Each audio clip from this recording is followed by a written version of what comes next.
예, 언제나처럼 신율의 뉴스 정면 승부, 오늘 하루에 있었던 정치 뉴스 여러분들께 말씀드리고 또 함께 생각해보는 뉴스 인앤 아웃으로 시작을 해볼 텐데요. 오늘도 농장에서 막 일을 끝내고 돌아온 듯한 YTN의 이우영 아나운서와 함께하겠습니다. 안녕하세요.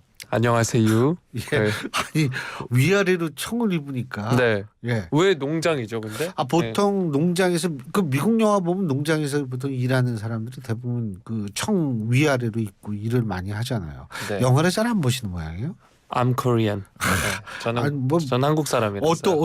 어떤 요새 최근에 본 영화? 제가 최근에 본 영화요? 노량이요. 네. 노량. 네. 서울의 밤도 봤잖아요. 노량이 좀 더 이후 영화라서. 그 좀 더 노량을 이유죠. 봤습니다. 네. 그렇군요. 네. 노량 재밌었어요? 네, 노량 재밌게 봤습니다. 그럼요. 재미없다 그러면 또 안 돼요. 네. 네. 그 오늘 왜 그렇게 위아래로 청? 제가 이렇게 옷 입고 온 게 처음은 아닌데 왜 저한테 이렇게 관심이 없으세요, 교수님? 관심이 없는 건 아니고요. 네. 근데 어제는 개혁신당 색깔인데 오늘은 진한 더불어민주당 색깔이 해가지고 그래서 물어본 거예요. 기회주의인가 보다. 보니까. 저는 그 어떤 정치적 메시지를 내포하고 있지 않습니다. 그 안쪽에는 검은색이거든요. 검은색. 네. 제 검은 속내. 검은색은 네. IS라는 설이 있어요. 아니 그건 너무. 근데 검은색 그 정당이 있었어요, 우리나라에도. 저는 아무것도 모릅니다, 여러분. 네. 아니 그냥 궁금해서 혹시 기회주의는 아닌지 매일매일 색깔 다른 옷을 해가지고 이렇게 그 프레임과 싸우고 아니, 있습니다. 저는 오늘도 열심히 방패로 열심히 맡고 있습니다. 근데 어쨌든 하간 그 청으로 이렇게 위아래 입고 있는 거 그래가지고 참 신선하고 좋아요. 관심도 많습니다. 저는 평소부터. 그리고 참 그 며칠까지예요, 정확하게? 22일까지. 22일까지. 네. 22일까지 뭐가 22일까지인지 우리 청취자 여러분 아시죠? 뭐가 22일까지냐? 이 청취율 조사가 바로 22일까지가 청취율 조사 기간입니다. 여러분 지역번호 02로 걸려오는 전화 꼭 좀 받아주셔가지고 청취율 조사 전화할 경우에 신율의 뉴스 정면 승부 듣고 있다 이렇게 말씀해 주시면 저희한테 정말 큰 도움이 됩니다. 특히 이호영 아나운서한테도 도움이 되고요. 그렇기 때문에 여러분 도움 꼭 좀 부탁드리겠습니다. 도와주십시오. 그렇죠. 네. 근데 왜 말이 한 푼 줍쇼 뭐 이런 소리로 들리지? 예, 어쨌든 그래요. 그리고 이우영 아나운서에 대해서 패션이 궁금하신 분은 유튜브 들어가셔서 YTN 라디오 구독해 주시고요. 좋아요, 댓글 부탁드리겠습니다. 거기서 보실 수 있죠. 오늘도 국장님께서 말씀하셨습니다. 뭐라고요? 사랑니 얘기를 교수님이랑 2주째 하고 있지 않냐고. 그 얘기도 좀 해야겠구나. 오늘은 많이 붓기가 그래도 좀 내렸네요. 네. 네. 그래서 너무 이제 심지어 제가 말씀드렸지만 뉴스앤뮤직에서도 근데 걱정하시는 시청자분들이 얘기하셔서 네. 괜찮습니다, 저는. 네. 아니 붓기가 많이 늘었어요. 네. 네. 멀쩡합니다. 멀쩡한 건 아닌데 어쨌든 붓기가 많이 늘었어요. 오늘 실밥도 뺐습니다. 실밥. 그것도 꼬매요? 네, 그렇다고 하더라고요. 네. 그렇구나. 네. 저는 이제 매복 사랑니여서 매복돼 있었던 걸 아이를 갈라서 뽀개서 빼서. 네. 매복돼 있는 애를 왜 굳이 그렇게 들춰낼 필요가 있나요? 혹시 무슨 간첩일까봐 그랬던 거예요? 아니 그 노량에도 나오는데 매복은 늘 조심해야 됩니다. 그렇죠. 네. 매복은 그래서 그렇구나. 매복은 늘 조심해야 매복 그러면은 간첩 이런 단어만 생각이 나는데. 네. 자, 오늘 어떤 얘기부터 해볼까요? 네. 오늘 자, 매복된 사랑니를 가지고 있는 이호영 아나운서 함께하고 있는데요. 예. 네. 첫 번째 소식. 국민의힘에서 대통령에게 거부권 행사를 건의했다는 소식부터 다뤄보도록 하겠습니다. 더불어민주당이 국회 본회의에서 이태원 참사 특별법을 단독 처리했죠. 이에 대해서 윤 대통령에게 제의 요구권, 거부권 행사를 건의하기로 했습니다. 오늘 의원총회 직후 윤재옥 국민의힘 원내대표가 의원들의 총의를 모아서 이 이태원 특별법에 대해 제의 요구권 행사를 건의하기로 정했다라고 밝혔고요. 상임위원회와 본회의 과정 모든 절차를 야당 단독으로 처리했다라고 지적을 했습니다. 그러면서 여야가 합의 처리해온 관행을 철저히 무시했다는 점을 지적을 했고요. 특조위 구성도 공정성을 담보할 수 없어서 공정한 조사를 기대하기 어려운 상황이다라고 말을 했습니다. 국회의장 중재안을 중심으로 여야 협상을 진행해서 몇 가지 독소 조항을 빼면 합의에 이를 정도로 의견이 접근됐는데 애초 민주당 안을 의결했다라고 하면서 결국 민주당이 이 법을 여야 간 원만히 처리하는 것을 기대하기보다는 대통령의 제2요구권 행사를 유도했다라고 이야기를 했습니다. 다만 제2요구권을 건의하면서 동시에 민주당의 특조위 구성의 공정성을 담보할 수 있는 안, 독소 조항을 제거하는 안을 가지고 재협상할 것을 제안한다라고 이야기도 했습니다. 오늘 기자들의 질문 중에 김건희 여사의 명품백 수수 관련 논의가 있었냐 이런 질문도 있었는데요. 별도로 논의되진 않았지만 상대의 신분을 이용해서 의도적으로 접근해 함정을 만든 소위 몰카 공작이고 정치 공작이다라고 답을 했고요. 공천관리위원회가 발표한 공천 룰과 관련해서도 응답이 있었는데 다양한 질문을 의원들이 많이 냈고 사무총장이 충분히 답을 했다라고 설명을 했습니다. 자, 민주당이 단독 처리한 이태원 참사 특별법, 여당은 대통령에게 거부권 행사를 건의했습니다. 민주당은 이제 또 재협상을 제안하기도 했는데 민주당은 어떻게 받아들일까요? 제가 볼 때는 이게 거부권 행사를 하기에는 약간은 부담스러울 겁니다. 왜냐하면 많은 젊은이들이 희생된 아주 불행한 사건이고요. 그래서 이것을 거부권 행사하기 이전에 좀 더 많은 제가 볼 땐 입장 표명이 좀 필요하지 않을까라는 생각이 듭니다. 그러니까 입장 표명이라는 게 딴 게 아니고 정부 여당도 이태원 참사의 재발 방지에 대해서 굉장히 노력하고 있고 그런 참사가 다시 일어나는 걸 노력하고 있고 둘째 이 이태원 참사의 유족들에게 있어서의 사실 이분들이 원하는 그 부분이 있지 않습니까? 예를 들면 기념하는 어떤 그러한 것들을 정부가 받아들인다든지 이러한 것들에 대한 확실한 입장 표명이 있어야 될 거라고 생각이 돼요. 문제는 이제 책임 부분인데 아직도 재판이 진행되고 있거든요. 진행되고 있고 그렇기 때문에 그리고 얼마 전에 이 검찰에 관련한 위원회에서 또 뭐 새로운 의견도 내고 했기 때문에 조금 좀 이 부분에 있어서는 아직 진행 중인 사안이기 때문에 우리가 좀 지켜본 다음에 예를 들면은 그 책임 진상 규명 같은 것도 밝힐 수가 있다. 뭐 이런 식의 어떤 설명이 필요하다는 거예요. 이런 식입니다. 이거는 그 정부가 그렇게 하라는 얘기가 이런 식의 설명이 좀 필요할 것 같고요.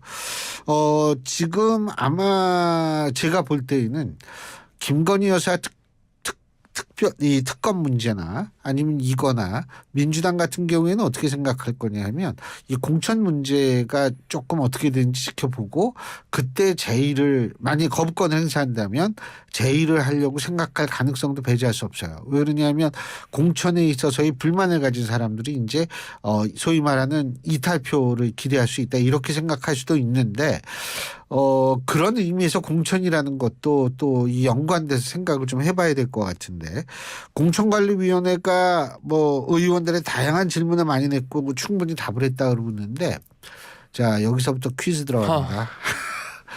저기 공천에서 퐁당이 뭘까요? 이 국민의힘 공천 관련해서. 네. 퐁당이 뭐예요? 돌을 던지자. 그렇지. 나 몰래 돌을 던지자. 돌을 많이 던졌어요? 네? 돌을 많이 던졌어요? 저는 생명 존중 사상을 갖고 그렇죠. 있기 때문에. 그러면 네. 그거 안 돼요. 네.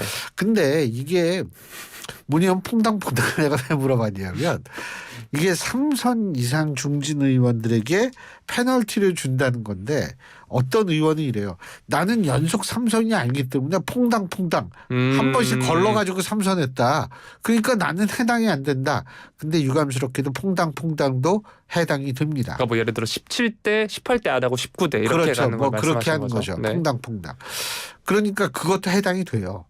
그렇게 된다면은 사실은 좀 지금 아직 표명은 안 됐지만 표면으로 드러나진 않았지만 상당한 불만이 나올 가능성이 있어요. 그리고 저는 개인적으로 다선을 한 게 죄는 아니지 않습니까? 네. 예.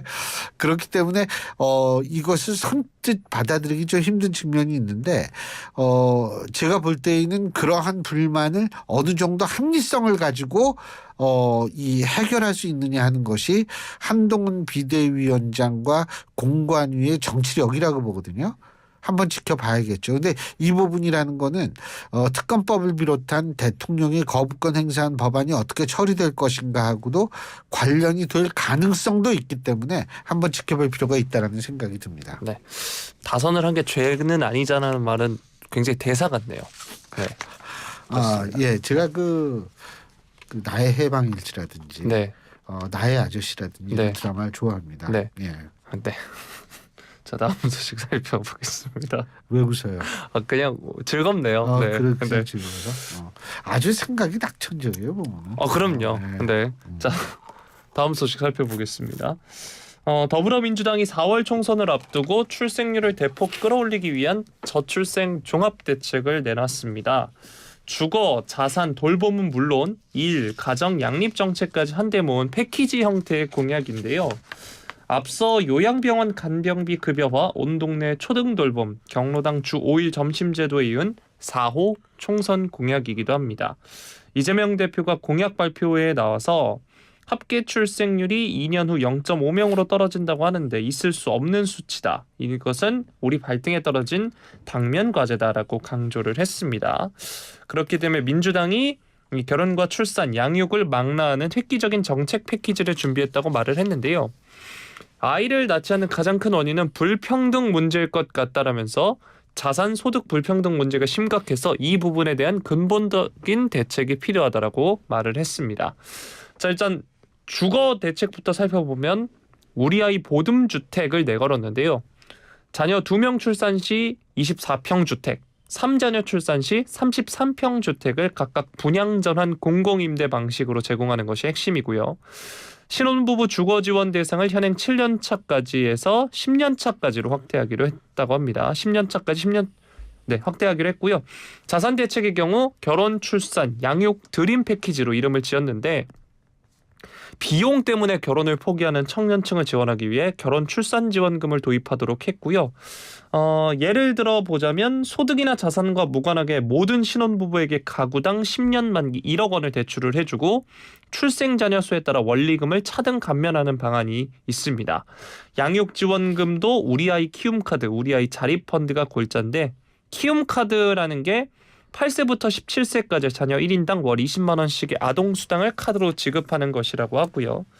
또 미혼모나 미혼부, 비혼 출산 가정에는 추가로 특별 바우처를 지원한다고 합니다.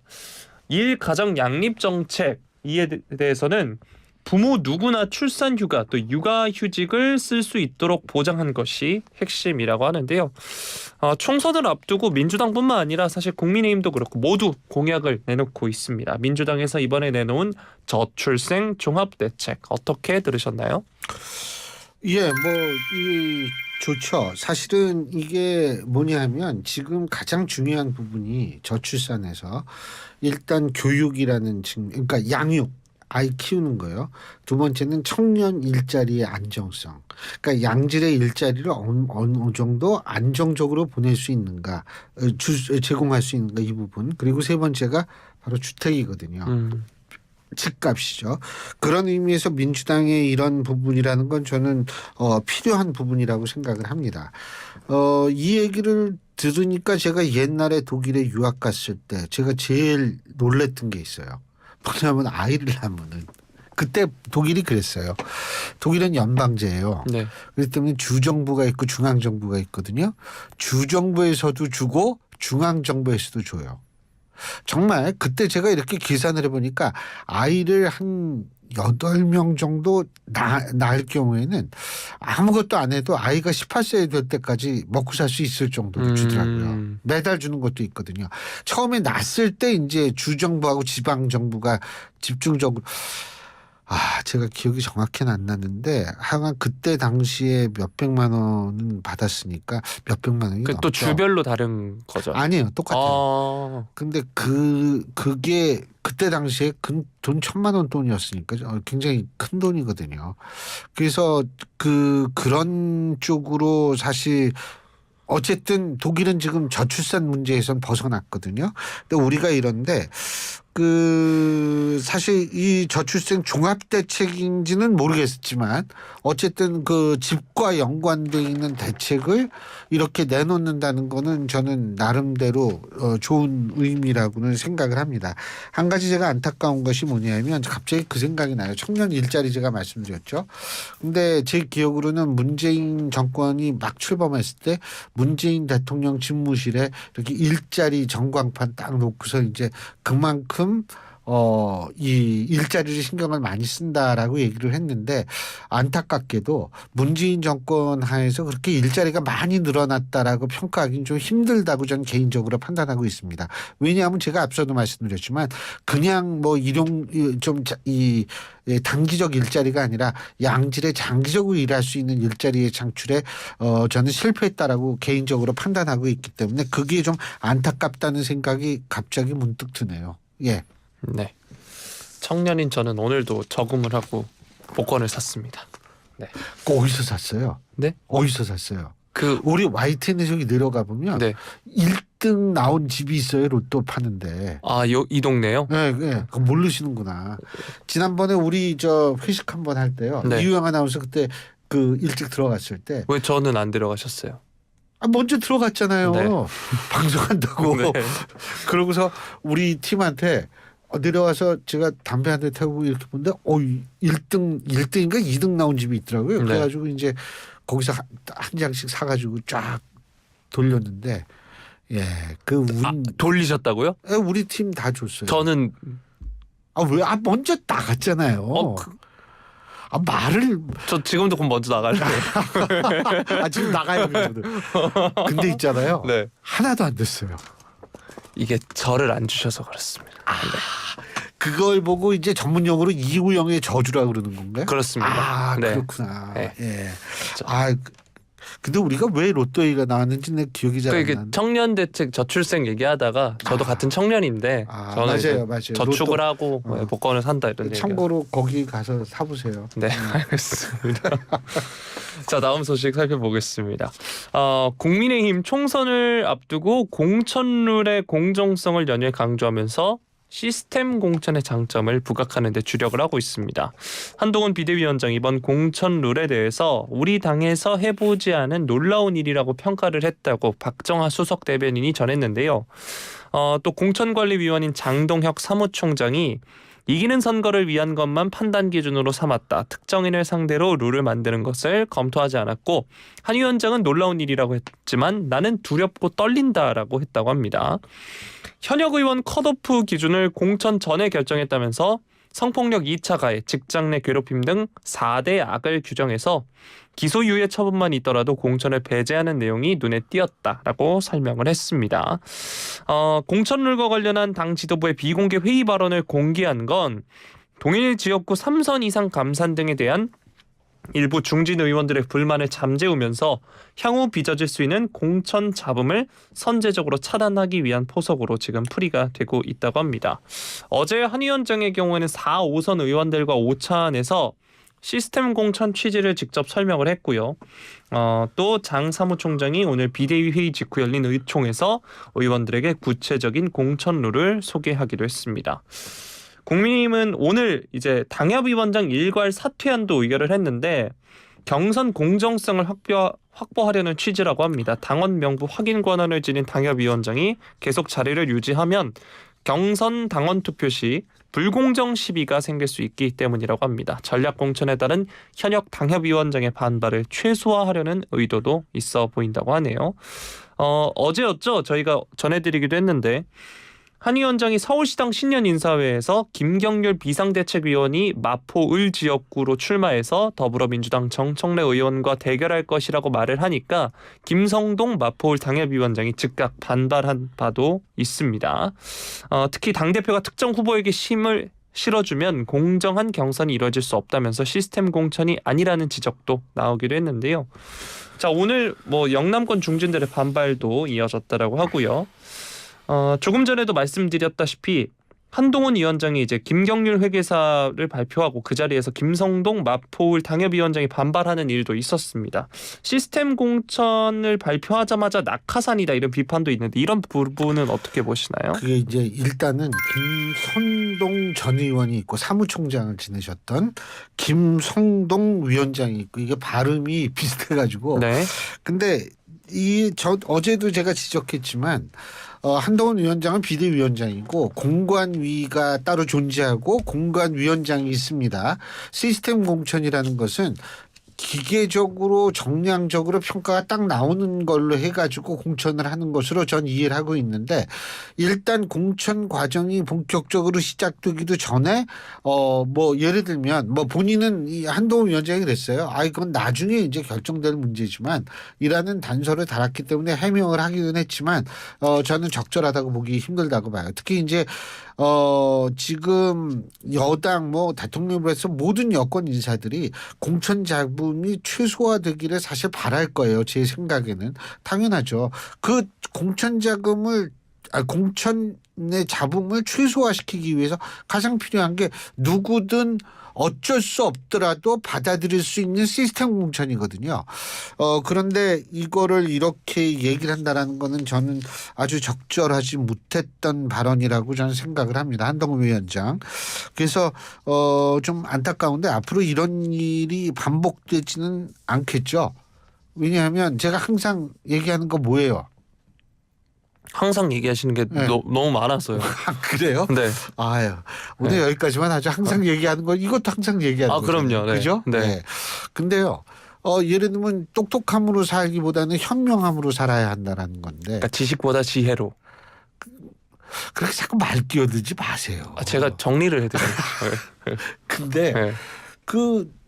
한동훈 위원장 똑똑하죠. 굉장히 똑똑하신 분이에요. 근데 어느 정도 현명한지는 앞으로 좀 지켜봐야겠죠. 예. 네. 그리고 제가 한 가지만 덧붙이자면 오늘 또 이제 출판 기념회 이거 못하게 하는 그런 정치개혁 그 얘기를 했는데 아마 많은 국민들이 공감할 거예요. 그런데 저는 사실 뭐라고 생각하냐면 정치는 현실이라고 생각하거든요. 출판 기념회 못하게 하면 딴 데가 터집니다. 뭐가 터지는지 아세요? 이제 출판 기념회 안 하면 콘서트 무슨 토크 콘서트. 토크 말고요. 땡땡땡 의원의 작은 음악회 뭐 이런 거 해가지고 본인도 한번 나가서 노래 부르고 네. 그리고 또 뭐 이렇게 진짜 이 가수분들도 모시고 이렇게 해가지고 또 거기에 티켓을 팔 수도 있는 거고 콘서트 티켓을 그 다음에 전시회도 할 수 있어요. 뭐 제목 있잖아요. 뭐 초등학생 정도 그림을 자기가 그려놓고서 전시회 하는 거죠. 그리고 제목을 뭐라고 붙이면 내 마음속에 비춰진 나. 뭐 이런 거 있잖아요. 예. 그러고 나가지고 그림이 막 그냥 초등학생까지 그린 것 같으면 내 마음은 아직도 동심입니다. 제 동심을 표현하려고 이렇게 했습니다. 그런데 뭐 그런 거 하게 정치는 싫지만 떡볶이는 먹고 싶어. 뭐 그러니까 있잖아요. 이게 문제 뭐냐면 또 그럼 거기 가가지고 뭐 이런 사람 분명히 있다. 야 이거 그림 이거는 돈으로 환산이 안 된. 이렇게 훌륭한 그림을 어떻게 그리셨어요? 이게 더 골치 아파져요.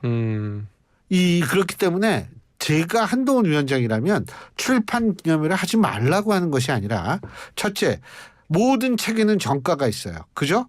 그 정가 이상을 받지 못하고 카드로 결제하게 하고요. 둘째, 그것도 정치자금법에 의해서 관리를 하면 됩니다. 선관위가. 예? 이렇게 되면 돈 쓰는 것도 관리하고 들어온 것도 관리하게 한다면 제가 볼 때 이거 왜냐하면 이거 막으면 딴 데 또 나와요. 뭐 희한한 거. 내 마음속에 내 마음속에 그려진 나 막 이런 거 나오고 막 내 얼굴 뭐 이렇게 동그라미 해 가지고 뭐 이런 아이고 그런 거보다 출판 기념회가 차라리 낫죠. 네. 그런 점. 그래서 한동훈 위원장이 그런 점도 좀 생각했으면 좋겠다라는 의미에서 제가 말씀드린 거예요. 네. 출판 기념회 이런 거 말고 정면 승부 나와 주시면 될 것 같습니다. 자 다음. 좋아요. 다음 소식 살펴보겠습니다. 검찰이 2018년 지방선거 당시 울산시장 선거기 의혹 사건과 관련해 임종석 전 대통령 비서실장, 조국 전 청와대 민정수석을 재수사한다고 합니다. 지난해 11월 이 사건의 1심 선고가 이루어졌습니다. 이뤄진 지 50일 만이고요. 법원이 하명 수사 등 선거 개입의 실체를 인정하면서 송철호 전 울산시장과 더불어민주당 황운하 의원 등 핵심 당사자들에게 실형을 선고한 것이 결정적으로 작용한 것으로 지금 보이고 있습니다. 또 한번 살펴볼 게